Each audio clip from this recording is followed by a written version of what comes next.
Shalom Bapak Ibu yang terkasih dalam Tuhan. Kita masuk pada bagian selanjutnya dari perenungan kita akan Mazmur 119 ini. Mazmur yang luar biasa, hidup berdasarkan firman. Tetapi kali ini kita akan melihat dalam episode yang kedua, pada ayat kedua ini adalah berpegang teguh pada His testimony. Ya, apa artinya berpegang teguh pada His testimony? Coba kita lihat pada bagian ini di dalam ayat yang kedua. Kita memaknai hidup yang komplit seperti apa. Ayat 2 berkata, berbahagialah orang-orang yang memegang peringatan-peringatannya, yang mencari Dia dengan segenap hati. Ya, kalau kita baca seperti ini, King James itu menerjemahkan dengan luar biasa. Dia katakan, blessed are they that keep His testimonies and that seek Him with the whole heart.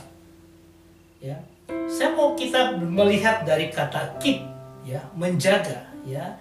Kata keep dari kata nosere, ya, yang artinya those who keep, artinya orang-orang, ini jamak, ya, orang-orang yang melakukan sesuatu, ya, menjaga sesuatu. Nah, kata itu dari kata, sebenarnya kata menjaga sesuatu, menyimpan, mengamati dengan baik apa itu, ya, sesuatu yang nanti kita akan lihat bersama.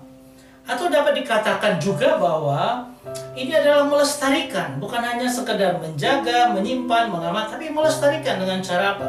Dia melindungi itu, dia memeliharanya dalam hatinya, dan dia mematuhi apa yang ada. Ini adalah sesuatu yang disebut dengan keep nosere, ya.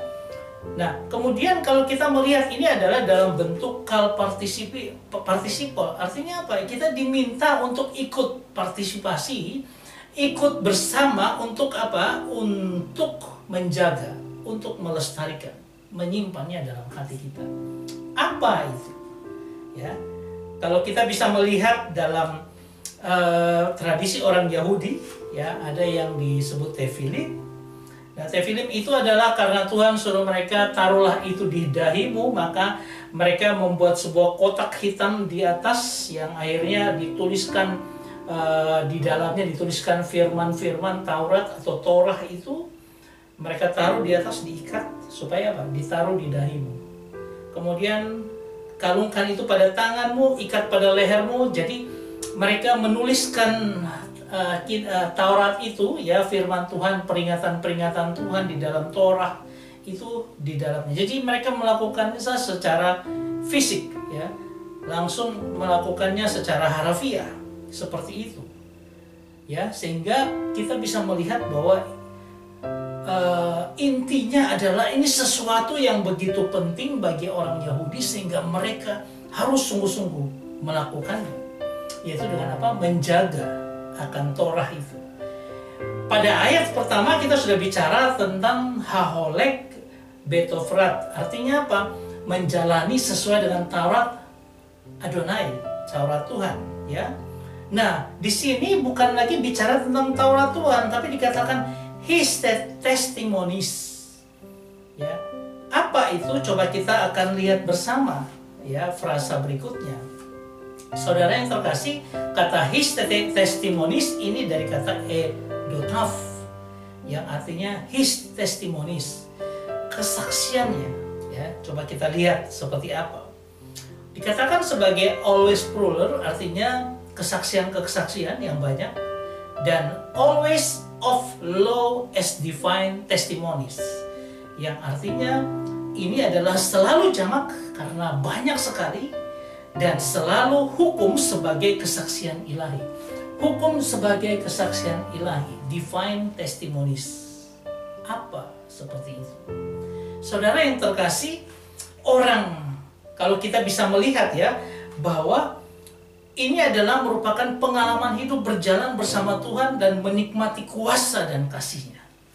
Harusnya seluruh perjalanan hidup kita, seluruh apa yang kita pelajari, apa yang kita lihat, itu luar biasa, itu pengalaman-pengalaman hidup.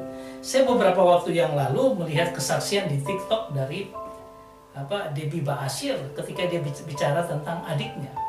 Adiknya itu ketika Debbie Basir mau menjadi Kristen, adiknya marah mau bunuh dia. Tapi ketika terjadi kerusuhan, dia mengalami proses yang luar biasa dengan Tuhan. Dia disuruh pergi ke gunung, di sana dia terhindar dari pembunuhan-pembunuhan pada waktu terjadi kerusuhan di Poso dan sebagainya. Dia turun, dia melihat istrinya sudah menjadi orang gila. Akhirnya ada pendeta lewat, dia meminta pendeta untuk berdoa, pendeta itu berdoa, akhirnya dia percaya dan akhirnya dia menjadi orang Kristen. Ini hanya pengalaman orang yang lewat dalam kehidupan kita. Tapi sebenarnya pengalaman-pengalaman itu merupakan testimoni, kesaksian Allah itu bekerja dalam kehidupan kita. Sehingga kalau kita mau lihat seperti ini, kita akan menyatakan bahwa orang-orang Israel, kalau kita lihat contohnya orang Israel, ya, dia gagal memahami ini. Sehingga Mazmur ini mau katakan engkau harus jangan sampai gagal. Kenapa orang Israel gagal? Coba lihat saja bahwa ada 10 tulah di tanah Mesir dan mereka gagal mengenal Allah yang luar biasa.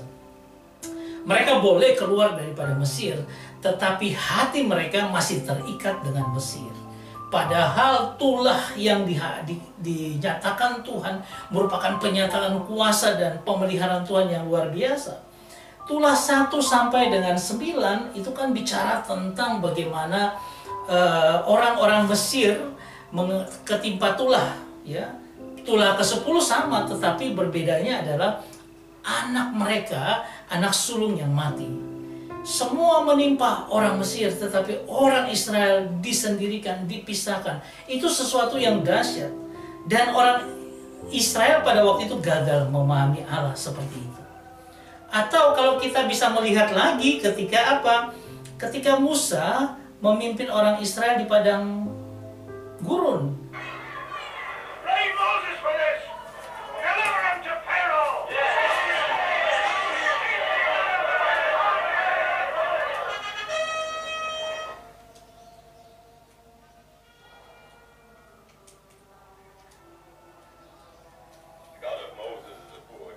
Ketika mereka dikejar oleh Firaun, apa yang terjadi? Mereka sudah melihat kedahsyatan 10 tulah, tapi mereka masih ketakutan luar biasa.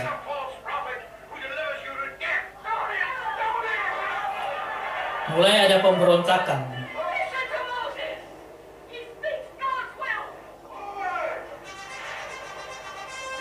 Ketika orang Mesir semakin mendekati mereka dengan kereta perang,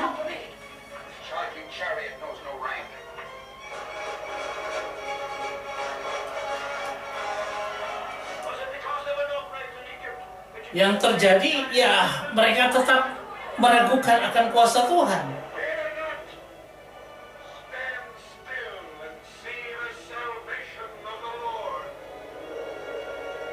Dan apa yang Tuhan lakukan pada mereka? Dia buka akan jalur itu, dia buka akan jalan lewat dari Laut Teberau. Sebelumnya pilar api menahan akan pasukan daripada Firaun, sehingga mereka tidak bisa bergerak maju.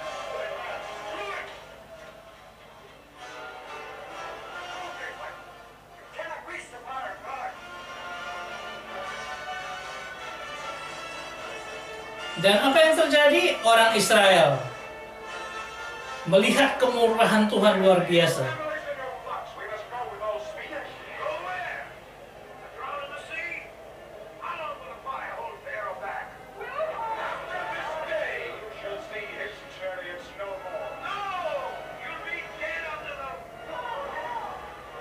Dan inilah kedahsyatan tangan Tuhan yang ajaib dan dahsyat.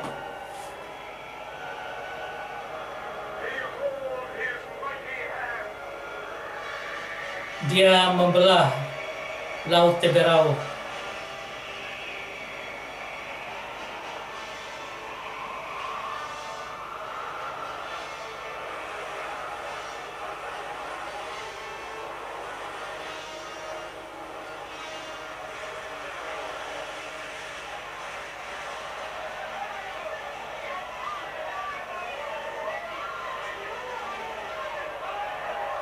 Luar biasa. Tapi apakah itu dipahami dengan baik oleh orang Israel?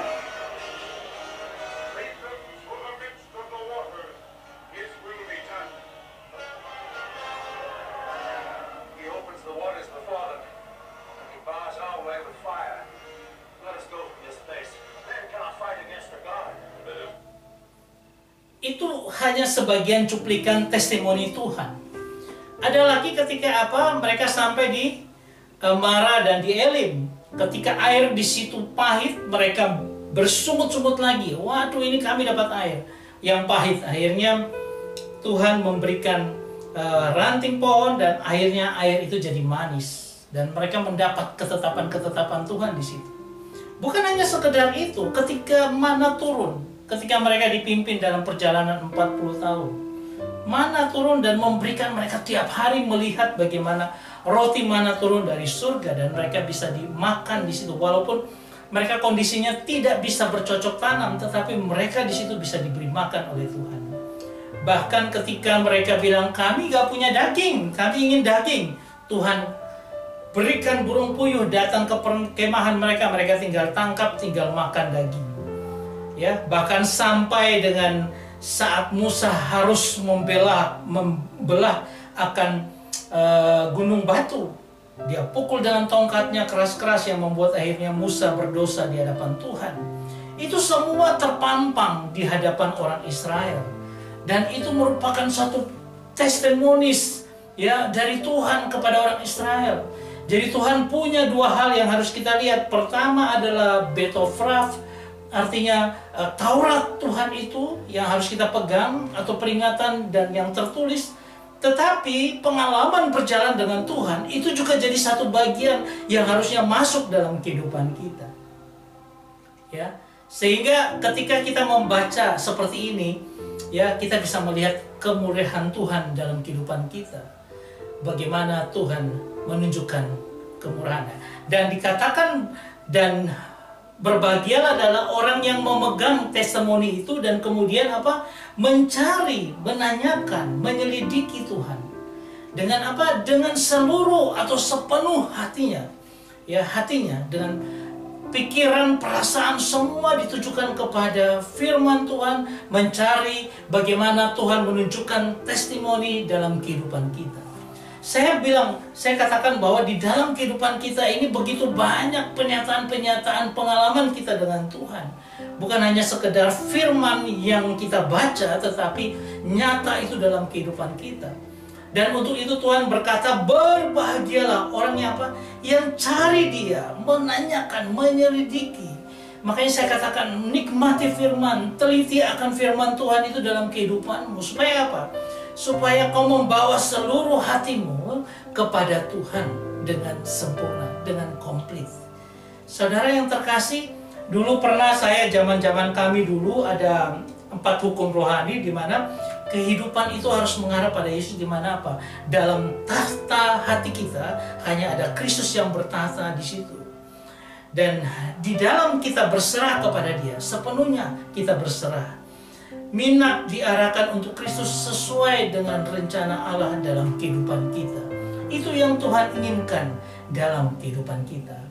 Saudara yang terkasih, ketika kita melihat semuanya ini, saya mengajak kita untuk merefleksikannya.